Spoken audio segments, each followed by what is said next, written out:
Joining us now, Fox News political analyst and host of the Guy Benson Show on Fox News Radio, Guy Benson. Guy, it's great to see you. Okay, so you're talking to a Minnesota guy.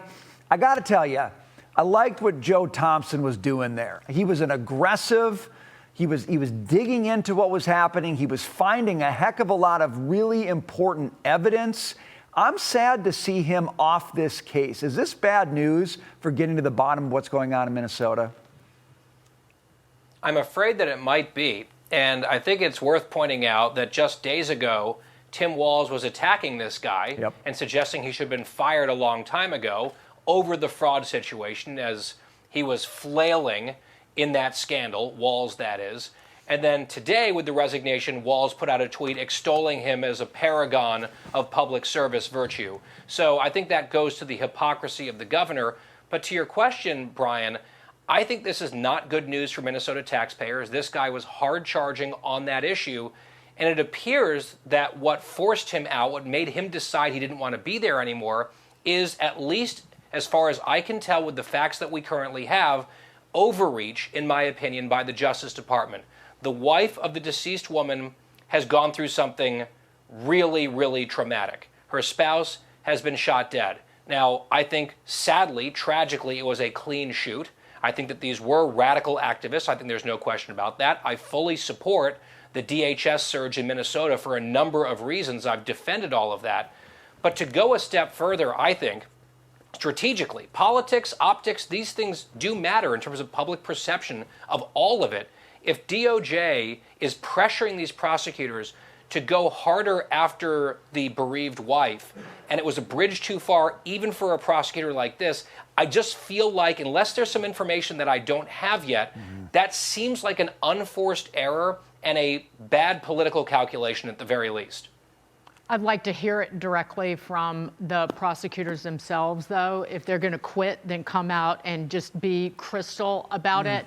Like, just, you know, it comes out in the press, and what are they going to do about investigating this fraud? Because that's part and parcel of why the nation is in the state in the first place. Right. Like, where's our money? I don't mean to demean the death of Renee Good, but she was messing with law enforcement. She was in the middle. She interfered with law enforcement, period. I was saying in the break, Guy, like, any of us walk into an airport and we're afraid of, like, acting up, and we know better. Right. But fraud is what every American person cares about, and respecting law enforcement and allowing them to do their jobs. I digress.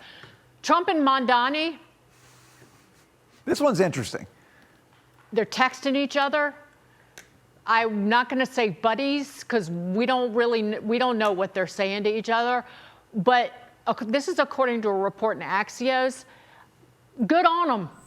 I'd rather have an open line between the mayor of New York City, where Trump was born and raised, and the White House.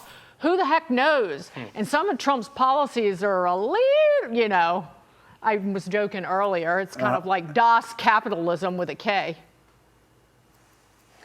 Look, I know some of the headlines are framing this up as some sort of texting buddies, frenemies dynamic. I don't know exactly what the texts look like and how often they're flying. I doubt it's like, hey, buddy, how you doing today? I doubt that very much. But open lines of communication between the mayor of the largest city, most populous city in the country, and the president, not a bad thing. I know Trump has called Mamdani a communist. He's right. But he also got elected. So if they can maintain or cultivate some sort of working relationship that can be productive in some ways, that would overall be a good thing. I do wonder how long it will last, given Mamdani's addiction to preening and big public pronouncements. I think it might blow up at some point, but for now, go for it. Text away. Yeah, okay, text away. Just, you know, I mean, like, let's not get too much advice from Mamdani on economic policies. That's all I'm asking, you know. Let's keep it at a different level. Please no. Yeah. Maybe it's Trump giving him advice on how not to destroy New York City. See, that would be good. I would welcome that text thread. Guy Benson, you're the best. I could imagine I could imagine Mamdani just texting him advice and Trump simply replying with the thumbs down emoji, right? That would be appropriate. That would be good. Awesome, Guy. Thanks, man. Good to see you.